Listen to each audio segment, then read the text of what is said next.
Lecture में हम लोग थर्मोडायनेमिक्स का एक और टॉपिक डिस्कस करने वाले हैं और इस टॉपिक में हम लोग प्रूव करेंगे कि रुद्धोष्म प्रत्यास्थता गुणांक और समतापीय प्रत्यास्थता गुणांक का जो अनुपात होता है वो अनुपात Cp अपॉन Cv के बराबर होता है, जहाँ Cp और Cv जो है वो स्थिर आयतन पर, स्थिर दाब पर और स्थिर आयतन पर विशिष्ट ऊष्माएं हैं।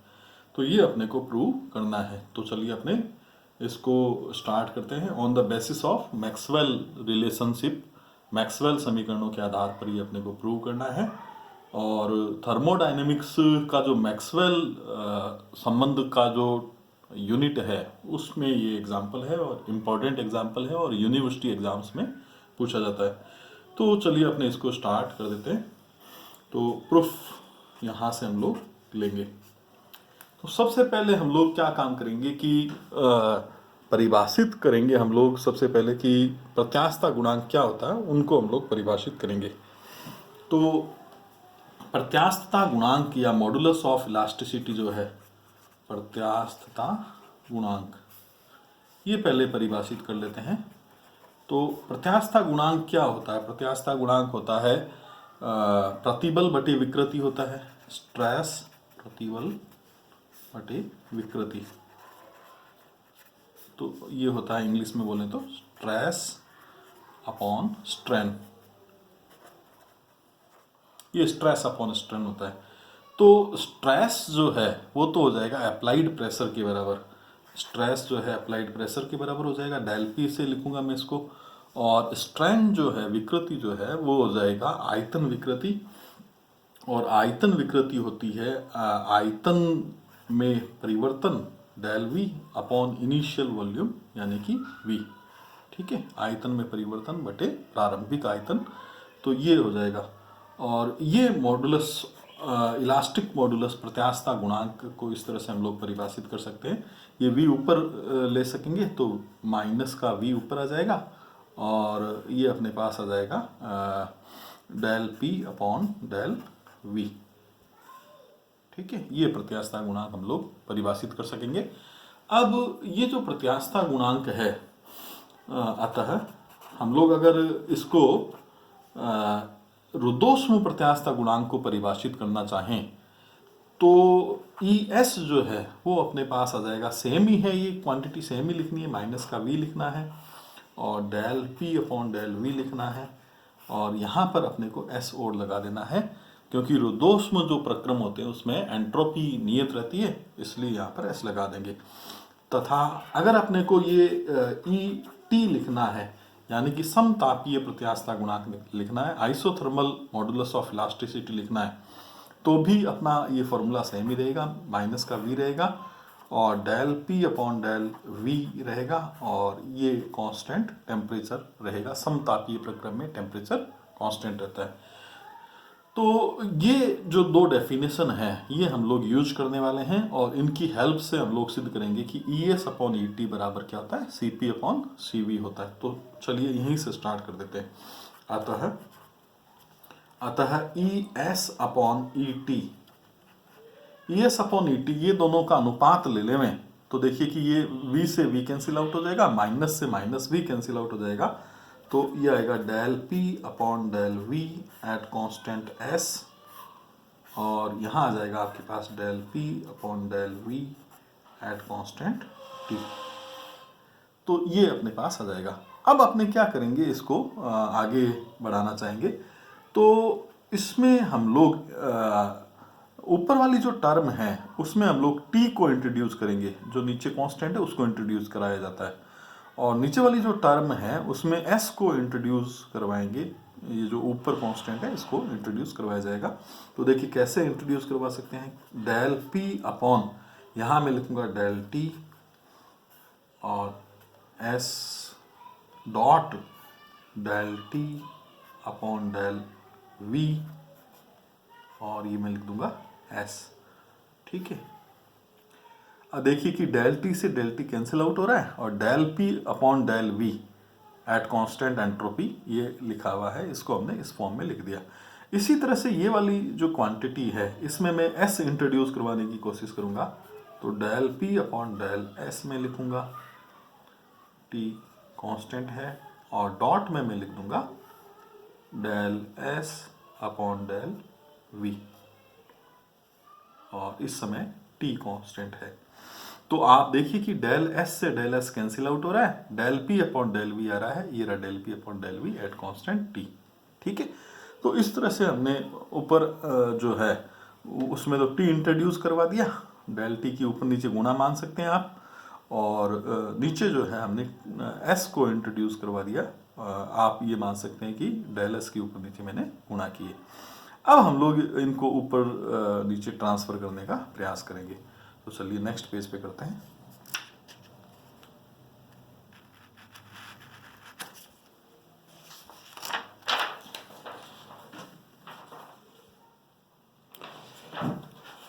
अब आप देखिए कि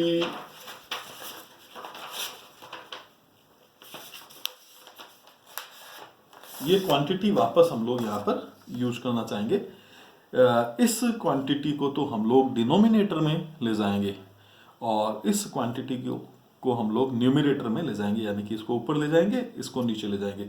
इसको जब आप नीचे ट्रांसफर करेंगे तो आप ये देख सकेंगे कि इसका रेसिप्रोकल हो जाएगा, रेसिप्रोकल हो जाएगा, यानी कि del T upon del p बन जाएगा जब आप इसको नीचे ले जाओगे तो। और इसको जब ऊपर ले जाएंगे तो इसका भी रेसिप्रोकल हो जाएगा, और ये बन जाएगा del S upon del p. तो चलिए अपने इसको लिखते हैं। इधर हमारे लेफ्ट हैंड साइड में तो था E S upon E T था, और राइट हैंड साइड में अगर हम लोग देखें तो ये बन गया है del S upon del P at constant T, और सेकंड पद में एज इट इज लिख दूंगा del T upon del V at constant S, और ये नेक्स्ट जो पद आएगा वो आ जाएगा del T upon del P at constant S, और del S upon del V at constant T. मैं एक बार वापस आपको यहाँ दिखाना चाहूँगा, यहाँ रख के देखिए मैंने इस पद को तो ऊपर ट्रांसफर किया, ऊपर जब ट्रांसफर करोगे तो del S upon del p बन जाएगा, ये लिखा हुआ देखिए del S upon del P at constant T, और इस पद को मैंने नीचे ट्रांसफर कर दिया तो ये del T upon del p बन जाएगा, रेसिप्रोकल होकर del T upon del p बन जाएगा एट कांस्टेंट एस, और इनमें कोई चेंज अपने नहीं किया है, और ये पद एज इट इज ही पड़े हैं। चलिए अब इसको हटा देते हैं। अब आप देखिए कि यहाँ हम लोग मैक्सवेल इक्वेशंस जो है लगाने की स्थिति में हैं। ये तो मैक्सवेल फर्स्ट इक्वेशन यहाँ पर लगेगी, यहाँ मैक्सवेल ये सेकंड इक्वेशन लग जाएगी, इस पद में मैक्सवेल्स थर्ड इक्वेशन लग जाएगी, और इस पद में मैक्सवेल्स फोर्थ इक्वेशन लग जाएगी। वन बाय वन हम इन इक्वेशंस को लगा देते हैं। मैक्सवेल फर्स्ट इक्वेशन में माइनस का साइन आता है, और देखिए क्या इस टीवीएस वाला जो पद मैंने आपको याद करने का तरीका बताया है, टीवीएस से आप याद कर सकते हैं। तो ये पद क्या बन जाएगा, ये बन जाएगा डेल डेल एस अंदर चला जाएगा, वी बाहर आ जाएगा, ये वी बाहर आ गया, और चौथा जो वेरिएबल है टी वी एस के अलावा चौथा वेरिएबल जो है पी बनेगा, और नेगेटिव साइन आएगा। और इसी तरह से ये मैक्सवेल्स फोर्थ इक्वेशन जो है इसमें भी नेगेटिव साइन आएगा, इसमें भी टी अंदर जाएगा, पी बाहर आ जाएगा। तो देखिए क्या बन जाएगा डेल अपॉन डेल टी, और ये पी बाहर आ गया, ये पी बाहर आ गया, और चौथा वेरिएबल क्या बचा, एस पी टी है, तो चौथा वेरिएबल वी बनेगा, और एक माइनस साइन यहाँ पर आ जाएगा। तो माइनस जो है माइनस को कैंसिल आउट कर देगा, वो प्लस बन जाएगा। तो मैं यहाँ प्लस ही लगा देता हूँ, इसको हटा देता हूँ, यहाँ मैंने इसको डॉट बना दिया, और यहाँ पर प्लस का साइन लगा दिया, क्योंकि फर्स्ट इक्वेशन में भी माइनस आता है, फोर्थ इक्वेशन में भी माइनस आता है, तो माइनस माइनस क्या हो जाएगा, प्लस हो जाएगा। और इधर क्या चल रहा है, E S upon E T चल रहा है। और मैक्सवेल सेकंड इक्वेशन यहाँ पर लगाएंगे, तो सेकंड इक्वेशन क्या है, डेल अपॉन डेल टी अंदर चला गया, वी बाहर आ गया, और sorry S V T P यहाँ आ जाएगा, चौथा वेरिएबल पी यहाँ पर आ जाएगा। और ये मैक्सवेल्स थर्ड इक्वेशन लगा देते हैं, एस अंदर चला जाएगा, डेल एस, ये पी बाहर आ जाएगा, ये पी बाहर ले लिया, और टी पी एस, तो यहाँ वी आ जाएगा, चौथा वेरिएबल टी पी एस है, वी आ जाएगा। तो इस तरह से अपने 1 by 1 जो है मैक्सवेल्स इक्वेशंस लगा दी। यहाँ फर्स्ट इक्वेशन, यहाँ सेकंड, यहाँ थर्ड और यहाँ पर फोर्थ। आप ऐसे याद भी कर सकते हैं, क्लॉकवाइज ऑर्डर में ये इक्वेशंस लगेंगी। अब इक्वेशन लगाने के बाद हम लोग क्या करें कि P के पद को ऊपर लेंगे और V के पद को नीचे लाएंगे। तो देखो ये P वाला पद जो है ये तो ऊपर ही बैठा है, इस P वाले पद को भी ऊपर ले जाने का प्रयास करेंगे। तो इसको जब आप ऊपर ले जाओगे तो डेल S ऊपर आ जाएगा और डेल V नीचे आ जाएगा, मतलब कि रेसिप्रोकल हो जाएगा, ठीक है। और इस ये ऊपर बैठा ही है तो इसको मैं एज इट इज लिख दूंगा del V upon del T at constant P।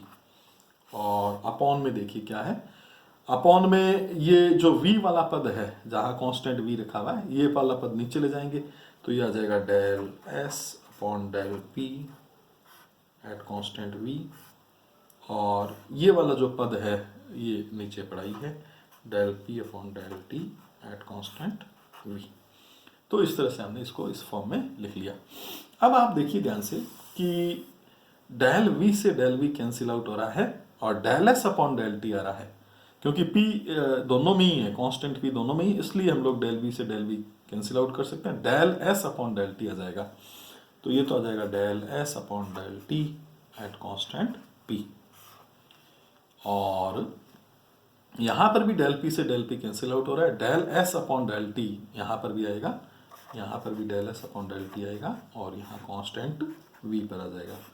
और सामने अपने चल रहा है ES अपॉन ET। अब क्या कर देते हैं कि दोनों ऊपर नीचे जो है हम लोग T की गुणा कर देते हैं। अंश और हर में T की गुणा करने पर, अंश व हर में T की गुणा करने पर, तो अंश और हर में T की गुणा कर देते हैं तो ये आ जाएगा ES upon ET is equal to T del S upon del T at constant P, और ये T del S upon del T at constant V, ठीक है। अब देखिए कि T डेल S को हम लोग डेल Q लिख सकेंगे, तो ये लिख देते हैं डेल Q, अपॉन में चल रहा है del T at constant P। और इसी तरह से यहाँ पर भी T डेल S को डेल Q लिख देते हैं, del Q upon del T at constant V, ठीक है। इस तरह से हमने लिख लिया। अब ये जो del Q upon del T है ये होता है आपके विशिष्ट उष्मा, स्पेसिफिक हीट होती है ये, del Q upon del T विशिष्ट उष्मा है। और ये विशिष्ट उष्मा है कांस्टेंट प्रेशर पर, यानी कि ये ऊपर वाली क्वांटिटी तो है Cp, ठीक है। और ये भी विशिष्ट उष्मा है del Q upon del T, ये भी स्पेसिफिक हीट है, ये कांस्टेंट वॉल्यूम पर है इसलिए इसको लिखेंगे Cv। तो ये आ गया Cp अपॉन Cv, और लेफ्ट हैंड साइड में हमारा था ES अपॉन ET। तो यही अपने को प्रूव करना था कि रुद्धोष्म प्रत्यास्थता गुणांक और समतापीय प्रत्यास्थता गुणांक का जो अनुपात है वो अनुपात स्थिर दाब पर और स्थिर आयतन पर विशिष्ट ऊष्माओं के अनुपात के बराबर होता है। तो एक बहुत इंपॉर्टेंट टॉपिक है और इस तरह से हम लोग इसको मैक्सवेल समीकरणों के आधार पर प्रूव कर सकेंगे। Thank you.